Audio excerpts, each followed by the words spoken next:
관리비 미납이야 당연히 있고요. 얼마인지는 저도 잘 몰라요. 경매 관련돼서 저희한테 연락 오면요, 저희가 답변을 잘 안 드려요. 그럼 2,370만 원 어떻게 되느냐? 다 날라갑니다. 1원 한 장 못 받아요. 그런데 이분이 지금 미납을 하신 거예요. 1,370만 원을 날리면서. 그걸 안 여러분들이 이 물건을 받다 못 들어갑니다. 절대 못 들어가요. 안녕하세요, 건물주입니다. 부천에 와 있습니다. 현재 경매 물건이 진행 중인 게 있어가지고 제가 현장에 왔습니다. 뒤에 보이시는 것처럼 바로 성곡 파출소가 있어요. 파출소 인근에 위치한 경매 물건이다 라고 보시면 되고요. 파출소가 인근에 있으면 어때요? 파출소가 없어도 상관은 없지만 기왕이면 파출소가 인근에 있는 게 치안이나 보안적인 측면에서 훨씬 더 좋기 때문에 일부러 파출소 인근으로 해서 집을 알아보는 경우도 있습니다. 그래서 파출소가 인근에 있으면 플러스 요인이 됩니다. 여기가 지금 파출소가 있고요. 이쪽에 보면 신축 빌라가 지금 한창 분양 중인 것 같습니다. 층수가 좀 높죠. 빌라처럼 보이긴 하지만 아파트 형태로 지금 되어 있다라고 보시면 되고요. 이렇게 분양 사무실이 지금 있다라는 거는 인근에 충분히 수요가 있다라는 걸로 보여지거든요. 여러분들이 생각을 해 보셨을 때 주변에 이런 수요라든지 이런 것들이 없는데 건축주가 토지를 매입을 해서 건물을 철거를 한 다음에 새로 신축을 하진 않잖아요. 특히나 요즘 시기에 이렇게 신축을 한다라는 거는 충분히 임대 수요라든지 매매 수요가 있다라는 반증이 될 수 있습니다. 그럼 현장으로 한번 가보실게요. 바로 이 물건입니다. 이 물건과 파출소의 거리가 50m 정도의 위치에 있고요. 여기가 경매 물건지인데 신축 아파트를 지금 분양을 하고 있잖아요. 근데 여기에도 지금 펜스가 쳐져 있습니다. 바로 건너편에 이렇게 펜스가 쳐져 있다라는 거는 여기도 지금 뭔가 개발이 들어가고 있는 걸로 보여지고요. 예전 지도를 보니까 여기가 연립주택이었더라고요. 근데 지금은 여기를 지금 다 철거를 하고 신축 공사를 하고 있는 것 같습니다. 그래서 우리가 이런 것만 딱 봐도 아, 여기는 진짜 매매 수요가 많겠구나 라는 걸 또 느낄 수가 있고요. 저희가 경매 물건지를 차를 타고 이동을 하면서 큰 도로 쪽으로 해서 좀 내려오고 있었는데 아파트들이 3동 정도가 다 분양을 하고 있더라고요. 기본적으로 여기는 좀 매매 수요나 임대 수요가 충분히 있겠구나 라는 걸 1차적으로 제가 느꼈습니다. 그리고 여기가 이제 경매 물건인데요. 컨디션 어떤가요? 너무 좋죠. 신축입니다. 거의 신축. 제가 건축물 대장을 한번 확인을 해 봤는데 건축물 대장에 따로 위반 내역이 있거나 그런 건 없고요. 정말 깨끗합니다. 사용 승인을 보니까 19년도 1월 15일입니다 19년도이기 때문에 5년 정도 된 물건인데 거의 준신축에 가까운 물건이죠. 굉장히 지금 깔끔하고요. 위치는 경기도 부천시 여월동 9-14입니다 파인하우스 3층 303호가 현재 경매가 나왔고요. 사건 번호는 22타경 33857 물건입니다. 물건 종별은 다세대 빌라로 되어 있고요. 감정가는 2억 8천인데요. 지금 2번이나 유찰이 됐거든요. 그래서 현재 최저가는 1억 3,700만 원에 시작을 하고 있습니다.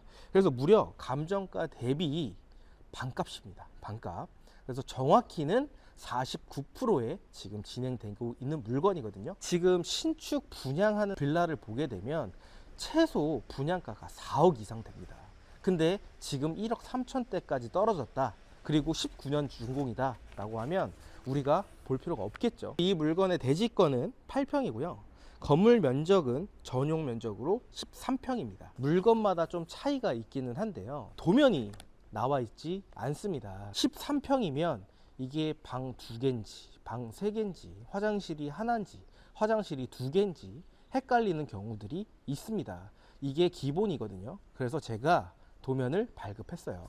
도면을 발급해서 확인을 해 보니까 전형적인 방 3개 화장실 2개에 가족 단위의 구성원이 거주할 수 있는 물건이다 라고 보시면 됩니다. 위치를 좀 간략하게 설명드리면 또 위치 또 뛰어납니다. 주변에 신축 아파트 빌라들도 계속 분양도 하고 있고요. 지금 신축도 계속 이루어지고 있는 동네잖아요. 그리고 바로 50m 내에 파출소가 또 위치해 있기 때문에 보안적인 측면도 굉장히 좋은데 이거 말고도 또 매력적인 포인트가 하나 더 있습니다. 직선거리로 320m 거리에 부천 여월초등학교가 위치해 있고요. 직선거리로 250m 거리에 여월중학교가 또 위치해 있습니다. 그래서 우리가 가족 단위의 구성원인 분이 거주를 하실 때 자녀분들이 초등학교가 또 너무 멀면 사실상 거주 요건에서 배제가 될 수밖에 없습니다. 최소 초등학교 6년, 중학교 3년 9년 동안은 우리가 충분히 거주할 수가 있죠.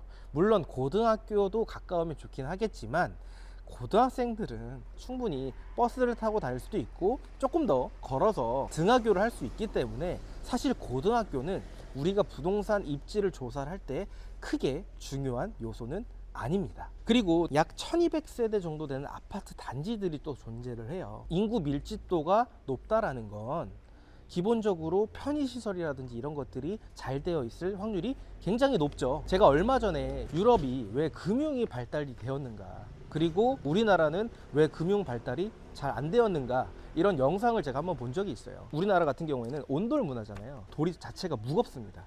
그렇기 때문에 단층으로 집을 또 많이 짓거든요. 평수 대비해서 세대가 많이 없다라는 겁니다. 유럽 같은 경우에는 벽난로 문화이기 때문에 유럽 중세 시대 때도 아파트가 존재했다고 합니다. 그러다 보니까 밀집도가 높잖아요. 그래서 자연스럽게 상업 관련된 장사라든지 이런 것들이 많이 발전됐다고 합니다. 주변에 또 아파트들이 많다라는 건 인구 밀도가 많기 때문에 상업이라든지 편의시설이 많이 발달되어 있다라는 증거가 되겠죠. 역사적인 증명입니다. 주변에 홈플러스가 있는데 도보권으로 또 이동이 가능합니다. 또 차량으로도 한 5분 내외에 홈플러스를 또 갈 수가 있고, 인근에 작은 마트라도 있으면 좋습니다. 그래서 주변에 보니까 또 마트가 하나 있더라고요. 주변도 한번 볼게요. 한 50m 왔나요? 50m도 안 왔는데 여기 청호마트라는 곳이 있어요. 크기가 작지는 않습니다. 우리가 집에서 뭐 요리를 하다가 갑자기 유튜브를 봤어. 요거 오늘 해 먹고 싶은데, 근데 재료가 부족한 거야. 근데 이 재료 하나 사기 위해서 홈플러스를 갈 수는 없잖아요. 편의점을 가기에는 금액대가 비싸기도 하고 식자재가 또 안 파는 경우가 있는데, 여기는 마트가 또 있고요. 배달까지 또 해주기 때문에 거주 환경으로는 너무 좋은 곳이 아닐까. 사실 저는 이런 거 되게 중요하게 생각하는 사람입니다. 먹는 거에 또 진심이기 때문에 실제로 주말에 뭘 만들어 먹으려고 했는데 재료가 없는 경우가 항상 있습니다. 그런 경우에 또 인근에 마트가 있으면 너무나 편의성이 좋겠죠. 그러면 다시 현장으로 가서 외관을 좀 보도록 하겠습니다. 외관을 보면 외관도 지금 굉장히 깔끔해요. 누가 봐도 지금 거의 준신축급의 컨디션을 자랑을 하고 있고요. 1층은 필로티 주차장으로 사용이 되고 있습니다. 요즘 준신축의 빌라들 같은 경우에는 이 주차장이 자리가 다 정해져 있습니다. 호실마다. 왜냐하면 이게 누구는 2대를 또 끌고 다닐 수도 있고 이런 형평성에 또 문제가 있기 때문에, 보이시나요? 텍스 위에 이렇게 303호, 503호 이런 형태로 해가지고 호실별 지정 주차를 해놓는 거예요. 저는 사실 주차가 제일 중요하다고 생각을 하거든요. 예전에 살던 집이 아파트였어요. 주차장이 그래도 쾌적할 거 아니에요. 저희 동 주차장만 많이 협소해서 늦게 들어오는 경우에는 맨 끝까지 걸어서 왔었어야 됐어요. 주차를 하고 걸어오는 데만 한 10분이 넘었습니다. 거리가 멀면 되게 불편함이 있거든요. 근데 빌라 같은 경우는 어때요? 주차가 안 된다고 하면 굉장히 불편할 수밖에 없습니다. 내가 여기서 잠깐 거주할 게 아니고 매매를 해서 실거주를 하면서 오랫동안 거주하려고 하는 건데, 이 주차에 대한 스트레스를 매번 겪는다라는 거는 엄청난 스트레스일 수밖에 없습니다. 그래서 주차장이 잘 되어 있는지가 우리 매수하시는 분들의 또 포인트가 될 수가 있습니다. 근데 여기에는 지금 세대당 다 지정 주차가 되어 있기 때문에 불편함은 없어 보인다. 근데 이런 지정 주차가 되어 있는 데 중에서도 우리 경매 물건의 위치가 어딘지도 또 중요해요. 근데 우리는 지금 303호잖아요. 여기거든요. 저는 여기 굉장히 좋다고 생각을 합니다. 여기는 지금 필로티로 해가지고 눈이 오거나 비가 오거나 햇빛이 있다고 해도 다 막아줄 수가 있습니다. 그런데 여기 한번 보시죠. 여기라고 하면 사실 같은 분양가를 주고 관리비를 주고 내가 입주를 해서 산다라고 하면 불평이 나올 수밖에 없어요. 왜? 여기는 천장이 없잖아요. 그래서 비가 오거나 눈이 오거나 하면 다 쌓일 수밖에 없습니다. 우리 경매 물건은 주차 위치 또한 아주 완벽한 곳에 위치했다고 보시면 됩니다. 위치가 너무 좋다. 그래서 여러분들이 낙찰 받고 여기다 주차를 딱 하시면 됩니다. 그리고 바로 입구로 들어가시면 되겠죠. 그리고 이제 계량기가 이제 여기 있는데, 계량기를 좀 확인을 해봐야 되는데 좀 좁습니다. 그래도 한번 제가 볼게요. 보이시죠? 303호 지금 계량기가 잘 돌아가고 있다. 그러면 일단은 전기요금을 지금 잘 납부를 하고 있는 걸로 보여지죠. 왜냐면 이 전기요금이 좀 밀리잖아요. 한전 얄짤 없습니다. 그냥 떼갑니다. 실제로 제가 공매로 해가지고 빌라를 낙찰 받은 적이 있어요. 어떻게 보면 또 줍줍을 해온 거죠. 아무도 안 가져가니까 몇 개월 동안 좀 밀렸을 거 아니에요. 근데 왜냐면 전기요금이 제가 매달 기본요금 1,000얼마 이렇게 낼 수는 없잖아요. 근데 어느 날 갔더니 전기가 끊겨 있더라고요. 제가 그때 미납 요금을 냈던 기억이 있습니다. 근데 지금 달려 있다라는 건 요금은 지금 잘 내고 있으신 걸로 보여집니다. 아, 그리고 상태 너무 좋아요. 천장 텍스 부분들도 어디 뭐 누수가 있거나 깨진 이런 부분들도 없고요. 장애인 전용 주차 구역도 있네요. 303호가 여기인데 쭉 보면 뭐가 이렇게 많이 와 있습니다. 지금 거주를 안 하시는 것 같습니다. 분리수거장이 또 여기 있네요. 지금 조금 이렇게 좀 떨어진 것들은 있는데 꽉 차 있지가 않죠. 여기도 지금 관리업체가 따로 있는 것처럼 보여져요. 복도 청소나 주차장 청소, 분리수거장까지 좀 해주는 것 같습니다. 그러면 이제 공용관리비가 세대당 부과가 된다라는 의미겠죠. 공용관리비가 사실 비싸진 않아요. 관리비 같은 경우에는 빌라마다 다 다르긴 한데 저의 경우에 한 달에 5,000원 정도 낸 경우도 있었고요. 어떤 곳은 한 달에 2만 원 정도 내는 곳들이 있습니다. 공도 현관문이 있는데 깔끔합니다. 여기 써 있네요. 이렇게 공동구매형 빌라 관리 전문 기업이라고 해서 관리를 하고 계시는 것 같습니다. 물건지 안으로 들어왔거든요. 딱 들어오니까 어때요? 어두워요. 불이 안 들어오고 있는 것 같긴 하지만 전체적으로 다 깔끔합니다. 바닥에 쓰레기 하나 없어요. 쓰레기 하나 없고요. CCTV도 이렇게 다 작동을 하고 있거든요. 더 중요한 건 승강기가 있습니다. 승강기. 사실 3층이면 승강기가 없어도 우리가 걸어갈 만 하거든요. 그래도 승강기 있는 게 훨씬 더 좋잖아요. 주변에 초등학교 가까워, 경찰서 있어, 주차장 자리 좋아, 지정주차 있어, 19년도에 신축이야. 근데 엘리베이터 있어, 방세기 화장실 2개야. 근데 1억대? 여기 진짜 대박인 것 같아요. 한번 엘리베이터 타고 볼게요. 진짜 깨끗한.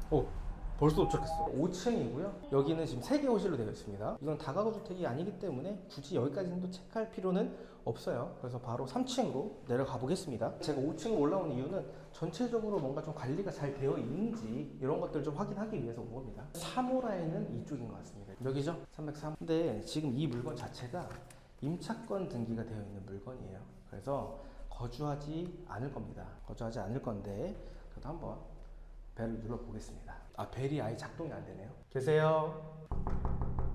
혹시나 임차권 등기를 했기 때문에 아무도 안 계시는 것 같아요. 터치도 지금 배터리가 없는 거 보니까 한참 비어져 있는 걸로 보여집니다. 우리가 밑에 호실 한번 내려가서 여러 가지로 한번 물어보도록 하겠습니다. 밑에 호실인 203호를 지금 왔거든요. 한번 문을 두드려 보도록 하겠습니다. 계세요? 지금 평일 낮 시간이라 아무도 안 계시는 것 같습니다. 옥상으로 올라가서 우리가 확인할 부분들을 한번 체크해 보도록 하겠습니다. 옥상은 이렇게 방수도 잘 되어 있네요. 올라오니까 여기가 보이네요. 아까 펜스 쳐져 있던 데 있죠? 연립주택으로 되어 있던 데가 이렇게 돼 있네. 싹 다 지금 철거하고 공사를 하려고 하는 것 같아요. 여기 건너편에 아파트도 지금 분양하고 있는 중이고 바로 앞에는 또 경찰서까지 위치해 있습니다. 303호가 이쪽 라인이었죠. 도면을 확인해 보니까 발코니 쪽이 이쪽을 지금 보고 있는 상황이고 거실은 이쪽입니다. 거실에서 보는 뷰가 이렇게 생겼습니다. 거실 방향이고요. 여기가 이렇게 지금 뭐 옆에 다 지금 다 둘러싸여 있잖아요. 그래서 뷰가 트여 있거나 이런 빌라를 사실 찾기는 쉽지 않습니다. 쉽지는 않지만 그래도 옆에 있는 빌라랑 동간 거리가 가깝지가 않거든요. 어떤 경우에는 되게 붙어 있는 경우들도 많아요. 그래서 진짜 문을 열어서 나 휴지 없는데 휴지 좀 빌려줘 이러면 휴지를 건네줄 수 있을 정도로 가까운 곳들이 많습니다. 그런데 여기에는 그래도 거리가 좀 있기 때문에 사생활적인 부분들은 어쩔 수 없겠지만 그래도 막 답답한 느낌은 많이 들지는 않을 것처럼 보입니다. 여기 라인이 안방이고 안방에서 보는 뷰는 이렇게 생겼습니다. 건너편이랑 또 거리가 또 있어서 바로 옆에는 또 벽이잖아요. 벽이라서 사생활적인 거는 크게 문제는 없을 걸로 보여집니다. 상대적으로 깔끔한 물건입니다. 네, 안녕하세요. 뭐 좀 여쭤보려고 하는데 여기 부천시 여월동의 파인하우스라고 혹시 지금 관리하시나요? 네. 여기 지금 303호가 경매가 나와 있어가지고요. 혹시 여기 뭐 관리비라든지 이런 것들이 좀 미납되어 있는 게 있나요? 관리비 미납이야 당연히 있고요. 얼마인지는 저도 잘 몰라요. 대략 이제 공실 관리비로 계산하면 한 달에 한 25,000원 정도 발생을 해요. 한 달에 그러면 기본 관리비가 25,000원인가요? 아니요, 35,000원인데 공실은 25,000원 정도. 그럼 여기 지금 현재 공실 상태인가요? 네, 공실 상태죠. 거주를 하게 되면 기본 관리비 35,000원 외에 또 추가적으로 발생하는 게 있을까요? 비용은 따로 없어요. 그냥 꼭 관리비만 내시면 돼요. 뭐 누수로 관련해가지고 전화 오신 적은 없는 거죠? 없어요. 혹시 요거 경매 관련해가지고 전화 오신 분들이 좀 있었을까요? 경매 관련돼서 저희한테 연락 오면요, 저희가 답변을 잘 안 드려요. 요거 관련해서 전화 오신 분 분들이 좀 있으실까요? 없어요. 네, 감사합니다. 지금 관리 업체에 지금 전화를 했고요. 여러 가지 좀 물어봤는데 사실 여기서 핵심적인 건 그거예요. 누수 관련해서 내용을 아시느냐. 근데 그 내용은 잘 모르겠지만 아마 없을 것이다 라고 하는 건 누수 관련해 가지고 뭐 수리라든지 이런 부분들을 요청을 하거나 이런 부분들은 없는 걸로 보여져요. 물론 이게 다가구가 아니고 빌라이기 때문에 관리 업체에 전화를 해 가지고 누수 수리해 달라 이렇게 요청을 할 수는 없습니다. 하지만 기본적으로 우리는 경매 공매를 또 투자를 하기 때문에 이런 수리에 되게 익숙해요. 근데 일반인 분들은 이거 관련해서 잘 모른단 말이죠.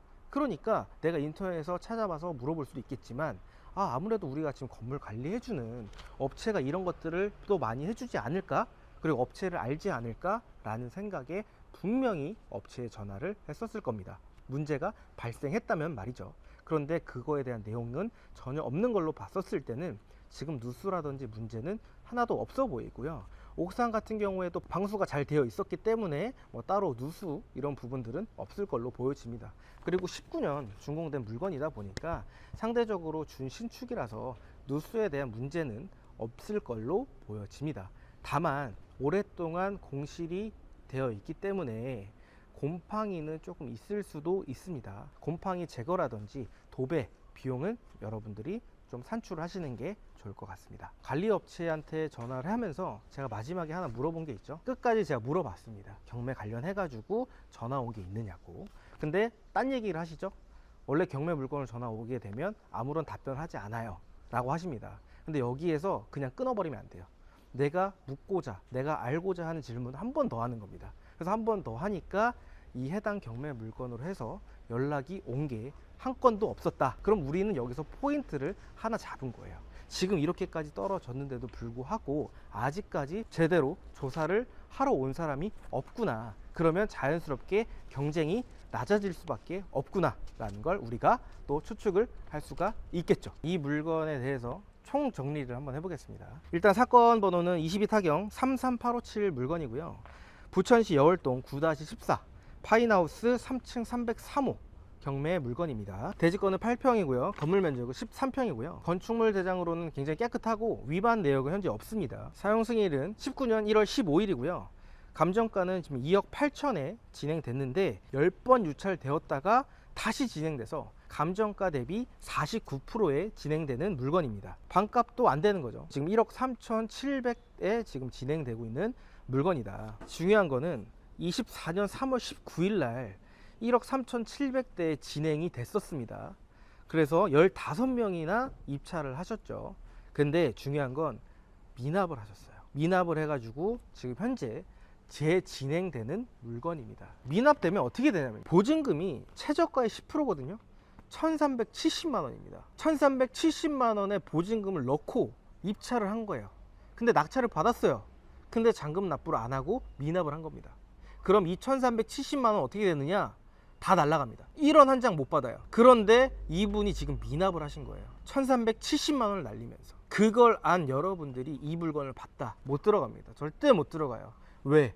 내가 모르는 뭔가 하자가 있나? 불안해합니다. 관심은 낮아질 수밖에 없는 거죠. 오히려 이렇게 한번 낙찰됐다가 미납됐어요. 이런 사건 자체가 여러분들한테 기회가 될 수 있다고 생각을 합니다. 이 물건은 참고로 권리 분석상의 문제가 되지는 않아요. 그럼 여러분들이 생각을 하겠죠. 그럼 왜 미납을 했을까? 그 사유는 저도 정확히 모릅니다. 제가 봤었을 때는 크게는 두 가지입니다. 경매를 우리가 하는 이유는 낙찰을 받아서 수익을 내기 위해서 저렴하게 매입을 하는 거거든요.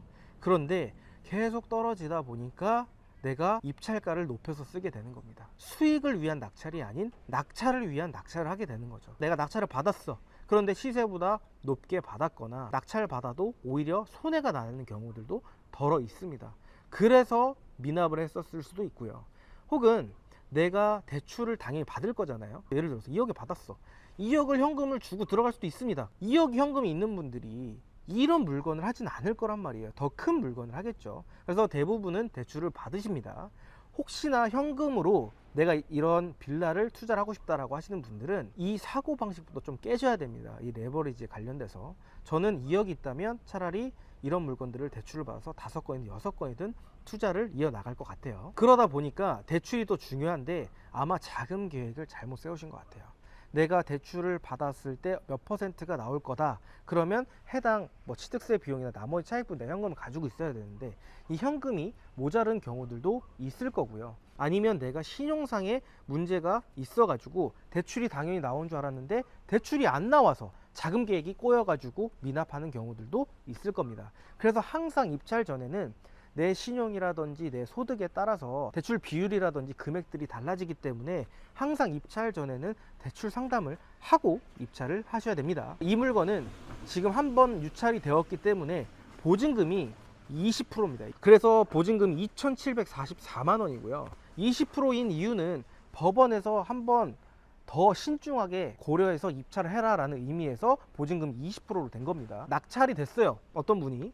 근데 보증금 10%를 냈어. 그럼 어떻게 되느냐? 낙찰이 취소가 됩니다. 그렇기 때문에 보증금 20%라는 거 여러분들이 꼭 기억하셨으면 좋겠습니다. 이 물건 같은 경우에는 위치가 너무 좋죠. 바로 앞에 아파트들 신축도 있고 연립주택이 지금 다 철거를 해서 또 신축이 들어가고 있는 상황이고요.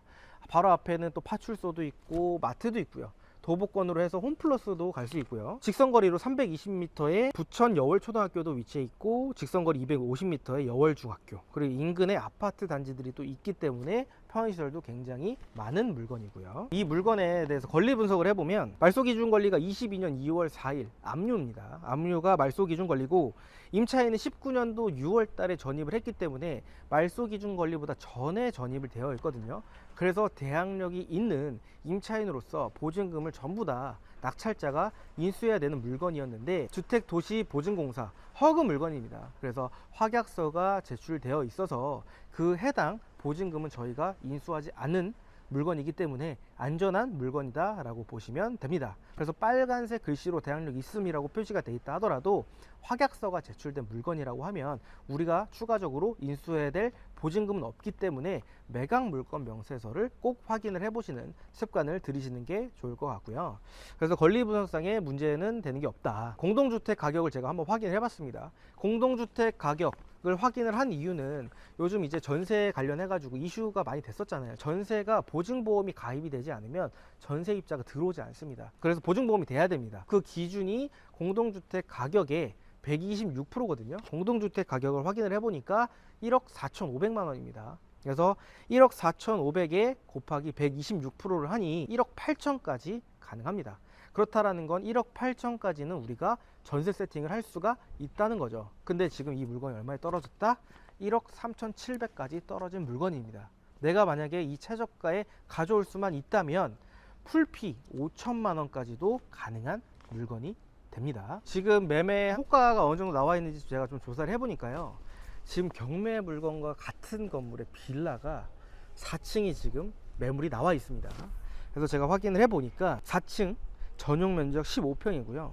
1억 8천에 지금 현재 나와 있습니다. 그리고 바로 옆에 빌라가 하나 더 있는데 이 빌라도 지금 호가 매물이 나왔어요.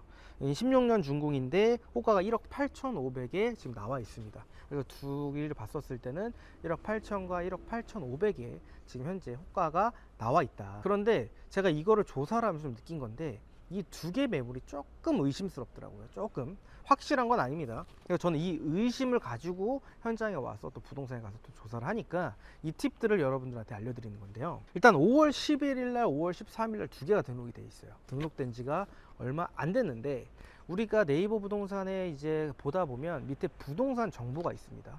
근데 부동산 정보에 매물이라든지 이런 것들이 전혀 없어요. 딸랑 이름만 하나 있습니다. 그래서 이거 뭐지? 라는 생각을 좀 했거든요.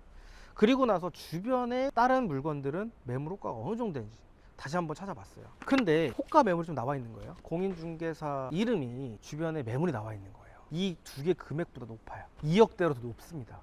그러면 우리가 생각을 다시 바꿔서 해보는 거예요. 이 두 가지가 1억 8천, 1억 8,500에 나와 있는데 허위 매물을 올렸던 부동산이 2억대로 주변에 다른 물건을 내놨다라는 거죠. 그럼 2억대를 올렸다라는 건 그것도 싸기 때문에 광고를 올려놨을 거다라고 추측이 되는 거죠. 그래서 아마 이 금액보다는 조금 더 높지 않을까. 그래서 여러분들이 실질적으로 이 동네에서 부동산 하고 있는 곳에 가셔가지고 매물이 얼마에 거래가 되는지 명확하게 한 번 더 확인을 해보시면 좋을 것 같습니다. 그래서 지금 다른 공인중개사님이 올려주신 매물을 보니까 주변에 방 3개, 전용 면적 13.6평, 16년 8월 준공인 빌라가 2억 4천의 호가가 나와 있습니다. 공인중개사 정보를 눌러보니까 주변에 매물도 많이 가지고 계시고 공인중개사님 뭐 주소라든지 사진까지 명확하게 되어 있더라고요. 근데 앞서 말씀드렸던 이 2가지 관련된 호가 공인중개사 정보에는 그렇게 자세하게 정보가 입력되지 않았습니다. 그래서 손품으로 모든 걸 파악할 수는 없지만 현장 오기 전에 이렇게 손품을 팔면서 우리가 의심을 하면서 조사를 해야 더 명확한 매도 가격이 나온다라는 걸 말씀드리고 싶었습니다. 그리고 이제 월세를 놓는 경우들도 있겠죠. 그래서 주변에 월세 매물도 한번 확인해 보니까 방 3개, 화장실 2개, 전용 면적으로 13평인데 월세 시세는 2천에 80으로 형성이 되어 있습니다. 이 물건을 낙찰을 받으면 한 2천에 80 정도의 월세를 줄 수 있을 것 같다라고 보시면 되고요. 사실 월세를 주는 경우들도 많습니다. 그런데 제가 또 빌라도 하고 아파트도 하고 다가구도 하고 상가 투자도 하잖아요. 빌라를 월세를 주는 거는 저는 최악이라고 항상 말씀드렸습니다. 빌라를 세를 놓고 이자 내고 20만 원, 30만 원 남는 월세 현금 흐름 좋죠. 20만 원, 30만 원 나오는 거 너무 좋습니다. 하지만 내 주택 수에는 포함이 되어 있습니다. 결국에는 남는 게 별로 없어요. 그리고 내가 추가적으로 할 수 있는 투자 기회비용을 잃을 수가 있습니다. 그렇기 때문에 정말 여러분들이 월세를 받는 안정적인 투자를 하고 싶다 그러면 아파트, 빌라를 낙찰을 받아서 월세를 주시는 게 아니라 다가구 주택을 낙찰을 받아서 월세를 주세요. 그게 훨씬 더 현명한 투자입니다. 왜냐하면 다가구 주택은 최대 19가구까지 있을 수가 있는데 19가구가 있는다고 하더라도 1가구 19주택이 아닌 1가구 1주택입니다. 그래서 빌라를 19채를 받아서 1가구 19주택이 되면서 월세를 받는 것보다 훨씬 더 유리한 측면이 있다는 걸 말씀드리고 싶었습니다. 오늘은 여기서 마무리하도록 하겠습니다. 고생하셨습니다.